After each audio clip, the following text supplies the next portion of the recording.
In a world filled with noise, comparison, and ambition, we often forget the simple strength of compassion. But thousands of years ago, long before he became the Buddha, Siddhartha Gautama lived many lives, sometimes as a king, a rabbit, a merchant, a monkey, or even a slave.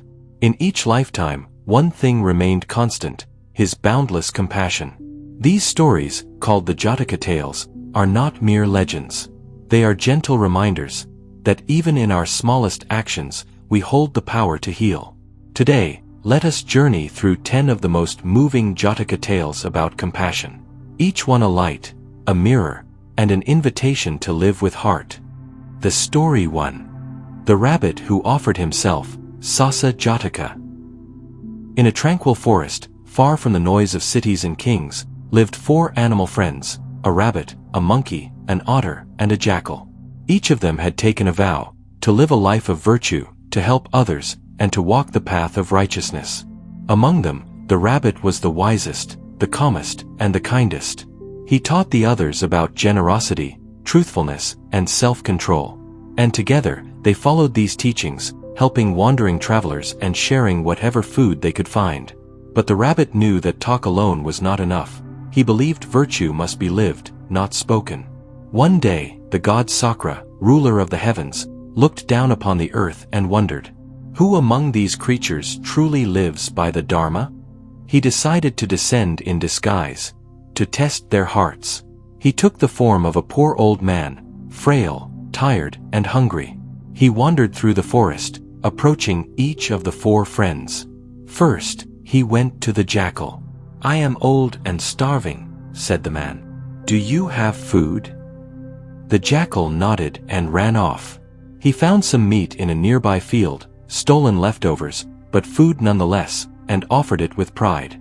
Then the god went to the otter. The otter dove into the river and caught a fresh fish. "Here," he said, "take this. It's the best I could find." Next came the monkey. The monkey climbed a fruit tree and plucked ripe mangoes, piling them into a large bundle. "For you, old man. May you regain your strength." Then, finally, the god came to the rabbit. But the rabbit had nothing. No meat, no fish, no fruits, only grass, which the man could not eat. The rabbit looked at the old man, and his eyes softened. "Dear friend," he said, "I have nothing to give you, no food to offer. But if you are truly starving, then I offer myself." The man blinked, confused. "What do you mean?" The rabbit replied, "I will light a fire, and you may eat of my flesh to survive." And with that, the rabbit gathered wood, sparked a flame, and prepared to leap into it, not out of sadness but out of compassion. He closed his eyes and whispered a prayer. "May this act feed the hungry. May it inspire the selfish. May it plant a seed of love in a world full of need." As the rabbit leapt, the fire vanished, and so did the old man, for he was no longer old, and no longer a man. Sakra, the great god, revealed his true form, radiant, majestic, and filled with awe. He caught the rabbit gently and cradled him in his arms. "Your compassion is beyond measure," he said. "You have passed the test. The world must never forget what you did." And so, Sakra rose to the heavens and, with divine power, imprinted the image of the rabbit onto the face of the moon, where it remains to this day. If you look up on a clear night, you may still see him there, not burned, not broken, but shining in eternal compassion. Final reflection. We often think greatness lies in wealth, in words, or in power. But here, a simple rabbit, with no gold, no kingdom, no possessions, became immortal. Not by conquering, but by caring. His sacrifice was not dramatic. It was quiet, intentional, pure. And through that quiet act, he taught the greatest lesson. When you have nothing left to give, give love. The Story 2. The Monkey King's Bridge, Mahakapi Jataka. In a lush jungle beside a wide river, there grew a magical mango tree. Its fruit was golden, sweet beyond measure, and unlike any other in the world. A troop of monkeys lived there, led by a strong and wise monkey king, the Bodhisattva in one of his past lives. He ruled not with force, but with compassion. Every monkey in the troop felt safe, protected, and seen.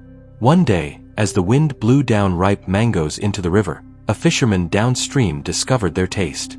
He brought one to the king of Benares, who, upon tasting it, demanded to know where it came from. When he found out the mangoes came from a tree in the jungle, he grew greedy. "If animals are eating such treasures," he said, "why shouldn't we take the whole tree?" The next morning, he set out with soldiers. Reaching the riverbank, they spotted the monkeys feasting in the tree. The king ordered archers to surround it and shoot them all when they came down. But the monkey king saw it coming. And he didn't hesitate. He climbed to the highest branch, spotted a tree on the other side of the river, and calculated the distance. Then he leapt, stretching his body across the river, grasping one tree with his hands and the other with his feet, forming a living bridge. One by one, the monkeys walked across his back, escaping the trap. But then, his body trembled. His strength faded. And a jealous monkey, envious of the king's nobility, jumped hard on his spine. The monkey king fell. He landed broken, bleeding, but peaceful. The human king, having seen the whole scene, was moved beyond words. He rushed to the dying monkey and cradled him gently. "Why would you sacrifice yourself for others?" he asked. The monkey smiled, even in pain. "A leader does not rule to be served," he whispered.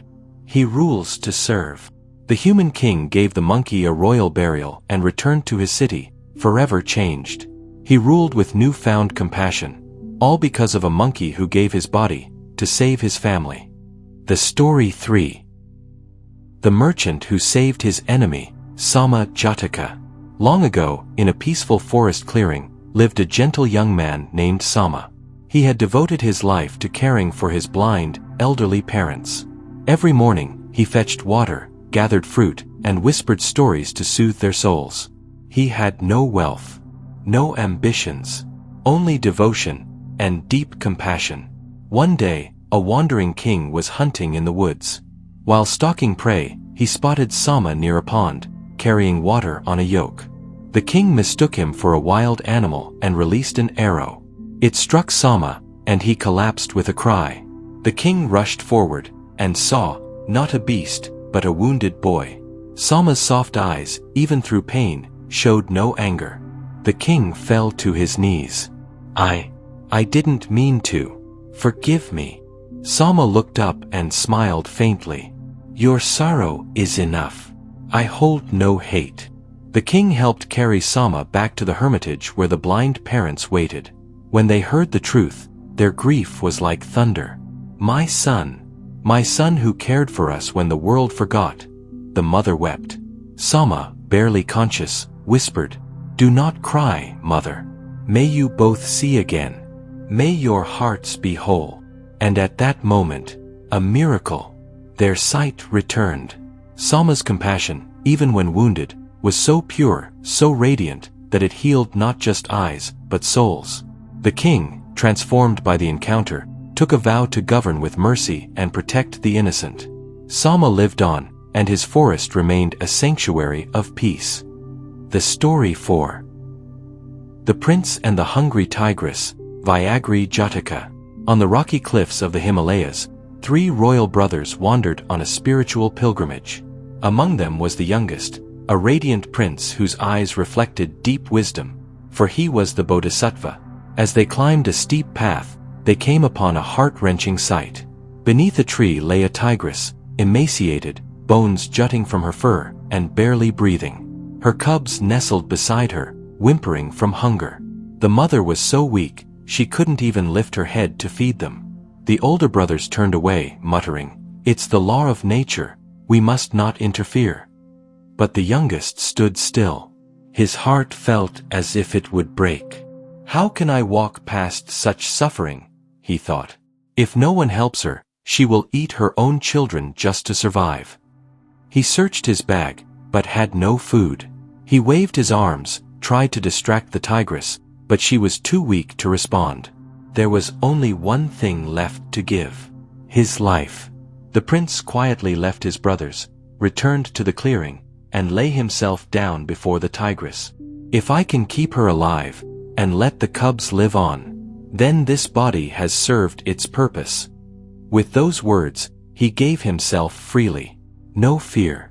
No hesitation. Later, the brothers returned to find his robes folded on a rock, and his body gone. In awe, they realized the depth of his compassion, so profound it saw no boundary between human and beast, self and other. And in heaven, the gods whispered his name in reverence. The Story 5. The story of the Banyan deer, Nigrida miga Jataka. In the vast fields of a peaceful kingdom, 2 herds of deer roamed under the watch of humans. These weren't ordinary deer, they were golden, graceful, and intelligent. One herd was led by a proud stag named Saka, the other, by a wise, noble stag named Nigrida, the Bodhisattva in a past life. The king of the land loved hunting. Each day, his guards would drive the deer into traps, selecting one to be slain. The deer lived in constant fear, never knowing which day would be their last. Nigrida, seeing the pain of his people, devised a plan.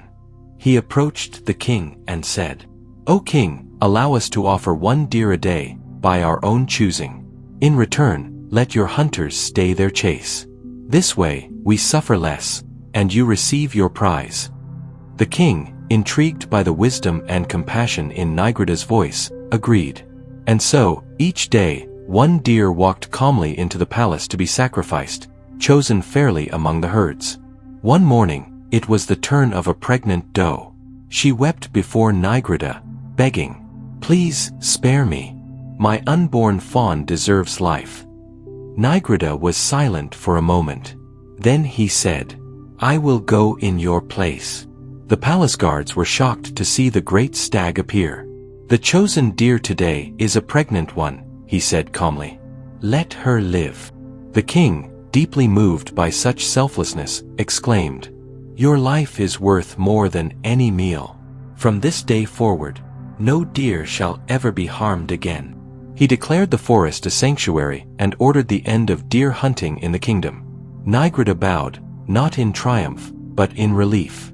Because compassion had triumphed, not with force, but with wisdom and love.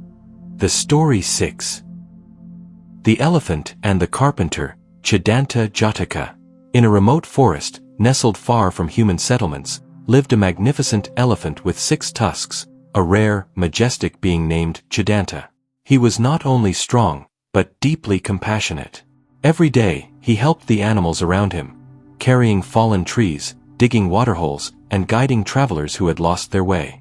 One day, a poor carpenter entered the forest, looking for rare wood. Exhausted, hungry, and near collapse, he sat beneath a tree and cried out, "If only I had something rare to offer the king, I'd never go hungry again." Chidanta, overhearing this, quietly stepped forward and said, "If it is riches you seek, take my tusks." The carpenter was stunned. "I can't do that. It would hurt you." But the elephant smiled. "My body is not mine alone. If it can help another, then let it be used." He knelt down and broke off 3 of his tusks, with no complaint, no tears. The carpenter wept with gratitude. He returned to the city, became wealthy, and never forgot the kindness he'd received. Years later, the elephant passed away, not with regret, but peace. Because compassion had been his wealth, and generosity his crown. The Story 7. The story of the Great Ape, Mahakapi Jataka. High in the Himalayan mountains lived a mighty ape with golden fur and great wisdom. He ruled over a clan of 80,000 monkeys, caring for them as a father does his children. The ape was the Bodhisattva, living not for power, but for protection. Every day, he guided the monkeys to food, showed them where to sleep safely, and settled their disputes with calm patience. But one day, a cunning hunter from the lowlands set traps across the monkeys' path. As the monkeys ran, several were caught in the nooses. Panicked screams filled the forest. The ape king arrived in a flash, saw what had happened, and without hesitation, walked straight into danger. He clawed open the traps with his bare hands, lifting each monkey one by one, ignoring the pain, the scratches, the arrows fired his way. The hunter, ready to strike again, paused. He had never seen an animal act like this. Instead of attacking or fleeing, the ape risked everything to protect others. The hunter lowered his weapon. "I came here to take life," he said quietly. "But today, I've learned what it means to honor life." The ape, though wounded, simply nodded. "May your heart remember, not what I did, but why I did it." The story 8. The Wise Quail, Jataka. A tiny quail lived among the reeds of a sun-scorched forest. She was small, quiet, and overlooked by most, but she possessed a heart as vast as the sky. One summer, a fire broke out in the forest. The wind spread the flames fast, and birds began to flee in terror. The wise quail, however, couldn't fly. Her wings had been injured in a recent storm. The flames came closer. Ash filled the air. Still, the quail did not panic. She bowed her head and prayed aloud. "May this fire stop. May all creatures be safe. May this life, if it ends, be of service to others." The gods above heard her voice, not loud, but pure, and they were moved. Suddenly, dark clouds gathered. Thunder cracked across the sky. Rain poured down, quenching the fire and saving thousands. When other birds returned to the burnt forest, they found the little quail unharmed and glowing faintly with light. "How?" they asked. "Why would the sky listen to you?" The quail replied softly, "Because I didn't pray for myself. I prayed for everyone." The story 9. The Selfless Horse, Jataka. In the wide grasslands of ancient India, a caravan of travelers was lost and afraid. Their path had taken them through a treacherous desert, and their supplies were nearly gone. Just when all hope seemed lost, a great white horse appeared on the horizon, galloping like the wind, eyes filled with purpose. He was the Bodhisattva, reborn as a divine steed. Without waiting, he led the caravan toward water, carried the weak on his back, and offered strength to the animals collapsing from exhaustion. Time after time, the horse returned to fetch more people. Even when wounded by sharp rocks, even when his legs trembled with fatigue, he never stopped. Eventually, the travelers reached safety, but the horse, drained and injured, fell where he stood. A child ran to him, sobbing, "Why did you help us? You're just a horse." The great steed smiled, his breath fading. Because fear should never walk alone, and compassion rides even into the storm. The story 10. The slave who carried an old man, Jataka. In a distant village, there lived a servant named Kundaka. He was small, poor, and often overlooked. But what others didn't see was the fire of compassion inside him. Every year, the villagers made a pilgrimage up the sacred mountain, a journey said to bring blessings. An old man, frail and forgotten, sat alone by the path, watching others go. No one stopped. No one cared. But Kundaka did. He walked up to the old man and said gently, "Would you like to go?" The elder replied, "I cannot walk. No one will carry me." Without a second thought, Kundaka bent down and lifted him onto his back. He carried him the entire way, up hills, through rain, under scorching sun, without complaint. People laughed. "Why burden yourself? You gain nothing." Kundaka only smiled. "He carried me when I was a boy. Now, it is my turn." At the mountain's peak, as the sunrise painted the sky, a great silence fell over the crowd. For in that moment, they realized the greatest offering was not flowers, not coins, but love, carried step by step on a servant's back. Each of these stories is more than just a tale. They are reflections of what we can be when we live from the heart. The Buddha, in his many lives, never stopped being compassionate, not even when he was an animal, a stranger, or a victim. And so we ask ourselves, what would I do if I loved without condition? Who would I be? if I responded not with judgment, but with compassion? Perhaps we, too, can become like the rabbit in the moon, burning not in pain, but in purpose, lighting up the darkness with quiet kindness. Thank you for watching Silent Strength. May your day be filled with warmth and your heart light as a feather.